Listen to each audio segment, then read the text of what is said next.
Takže já vás vítám u prvního tutoriálu na Game Maker. No a vlastně tyhle tutoriály, tato série, co teď budu dělat, se bude zabývat vlastně Game Makerem a budeme si tvořit jednoduchou hru. Takže zapneme si Game Maker, jo, nevím jestli musíte, ale je lepší mít tu profesionální verzi. To se dá stáhnout z uložta nebo prostě někde takhle. No a takže začneme tím, že si vytvoříme první sprite. Takže pojmenujeme si ho třeba spr, třeba hráč, se většinou začíná, tak, tak, edit sprite, takhle, dáme 32 na 32, necháme, dvakrát poklikáme, zvětšíme tady touto lupou, vidíte, jak na to klikám. Tak, vezmeme si třeba ten kruh, jo, a uděláme si takhle tohle. Tak třeba takhle, tak. Mám nějaký ty očička, to třeba udělám gumou. Takhle, takhle, takhle, takhle, takhle, takhle. Třeba jedno bude větší, jedno menší. Bude to, jej.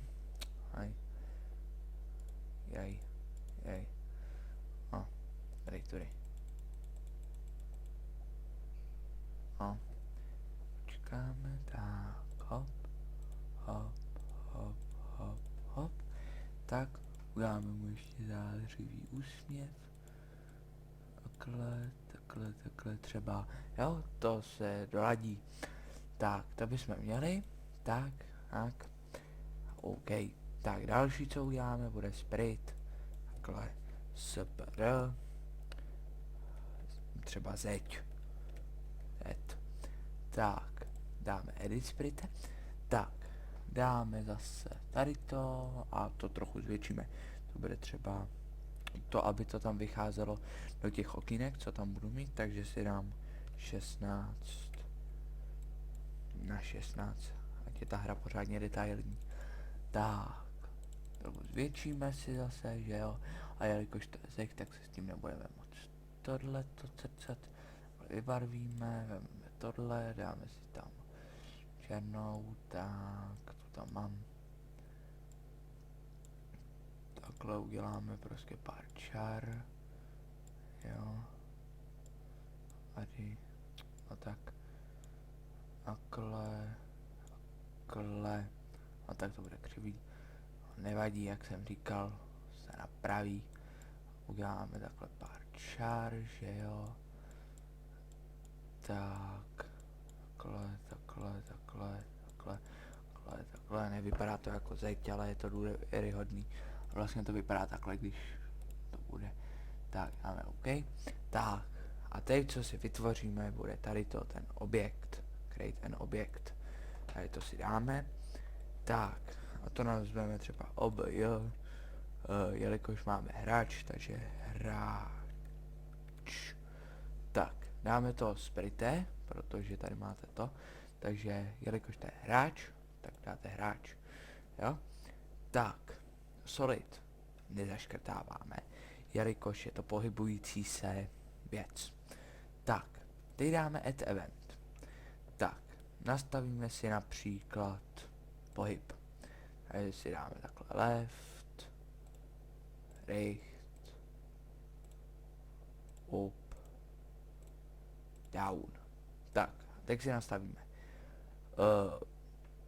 Takže dáme si tohle. Tak, když je to doleva, takže dáme šipku doleva. Tak, OK. Tady uděláme to samý. Tady nahoru. Tak, doprava. Dolů. Jo, a ještě jsem zapomněl. Máte tu speed. Jo. Takže to si nastavíte, jak chcete, aby ta vaše postavička jezdila. Jo, takže si dáme třeba 20. Ne, to je moc. Třeba 8. Ať se hejbe, ale ne zase tak rychle. 8, to si můžete nastavit podle sebe samozřejmě. Tak, 8. Tak, a teď když chceme, Evo, ne, to vám ukážu až potom. Tak, OK, jo, ještě takhle.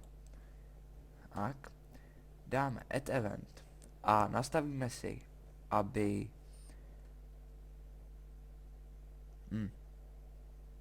a něco, ne, to nechci. Tak, ne, nic, jo, objekt a uděláme si objekt zeď, z.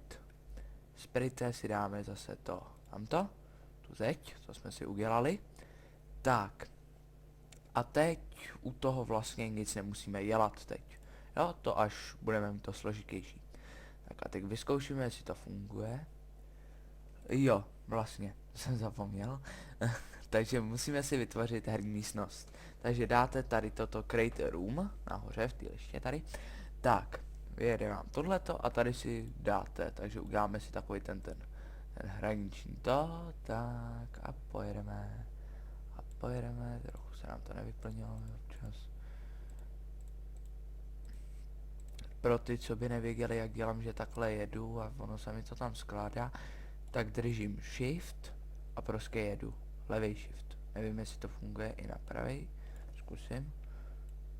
Jo, funguje to i na pravý, takže jakýkoliv shift. Prostě tohle to uděláte a funguje vám to. Tak si umístíme hráče. Nic. Mažete pravým tlačítkem myši. Kliknete na to a pravý. Tady kliknete pravým, ne, normálně levým a vyberete hráč. Tak, hodíme tam hráče, je trochu šišatý, ale to nevadí nám. Tak, takže jestli to chceme otestovat, tak dáme tady tu zelenou šipičku Run the Game. Tak hodinku počkáme. Tak. Tak se nám to spustí. Čekat. Jo, to už se vyplo.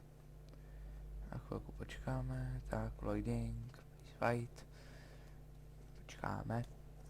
Jak mám momentálně počítač trochu pokaženej, protože odešly nějaký ty jádra a takový ty věci, takže to pojede trochu pomalejc, ale to nevadí, úplně to stačí.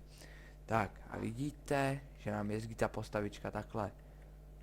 Vidíte, nahoru, doprava, doleva, nahoru, dolů. Jo, takhle nám jezdí. Tak, a teď koukejte, ta postavička nám projede tou zdí. Jo, a to my nechceme právě, aby vyjela z té plochy. To nechcem. To je nepřipustitelný. No, takže si to nastavíme. Jo, další. Koukejte. Máčknete šipku a on to jede samo dál. I když to nedržíte prostě kliknete a ono to jede. Tak to si taky ukážeme, jak to udělat. Tak, ale nejdřív teda uděláme to, aby to neprojíždělo tou zdí. Jo? Takže to takhle vyprem.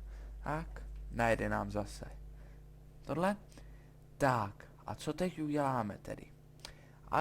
Takže najdeme si na objekt hráč. Spustíme ho. A dáme add event, kolize a se zdí. Dáme tady to. A dělali bychom na tohle. A stop. Doufám, že to tak je. Čekat. Jo. Počkat. Přemýšlím. Je to tak. Tak jo. OK. Zkusíme. Znova dáme run. Tak. Chvilku zase počkáme.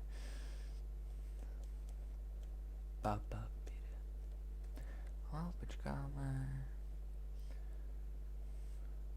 Loading. Wait. Je hodný, že nám říkají please wait, ale my nechceme čekat. Teda doufám, že jsem to nastavil správně. Nenastavil, jo, já už vím, čem je chyba. Takže, jestliže chceme, aby to takhle to neblblo, tak musíme udělat tohle. Dáme tohle a že to funguje. Takže tady jsem udělal menší střih zase. Ne zase, poprvé, protože Bandicam mi nedovolí natáčet jak 10 minut zatím. To se pak vyřeší. No, takže co jsme udělali za chybu? No, takže. Jo. Takže tady to si úplně smažem. Jo. Event. Yes. Takže. Udělal jsem střih. Jo. Protože se to jak pokazilo ten Bandicam. Nechtěl mi natáčet tak, jak natáčel. No. A takže teď si ukážeme to s tou kolizí. Takže dáme tady event, kolize, sezgí, tak, vezmeme tohle, přetáhneme to sem, dáme stop a rychlost 0. To jsme měli dobře, dáme OK, ale v čem byla chyba? Tady v té zdi jsme nedali solid, jelikož ta zeď se nepohybuje, stojí, jo? Takže dáme OK. Tak, teď se podíváme, jestli to funguje.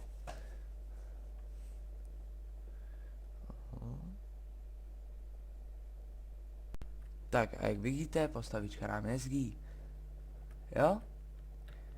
A teď už to funguje. Už to nejde projet. Je tam ta kolize, už to neprojede. Už ho to nepustí. Černocha. Takže, to jsme si ukázali jedno. Teď si ukážeme další. Je ten problém s tímhletím, že ta postavička se pohybuje, i když nic nedržíte. Takže to si teď ukážeme. Zase zavřeme. Tak. A teď koukejte. Dáte obejít hráč. Tak. Dáte event, dáte keyboard a dáte no key. Tak. Teď si máte tady toto červený zase, dáte tohle, to prostřední. A speed 0. Tak. Dáte OK a zase si ukážem. Tak. Tak. A teď. Koukejte. Tak. Vidíte? Když si to zkusíte u sebe, tak uvidíte, že vlastně když nic nedržíte, tak se zastaví. No. Tak. Takže. No. Jo.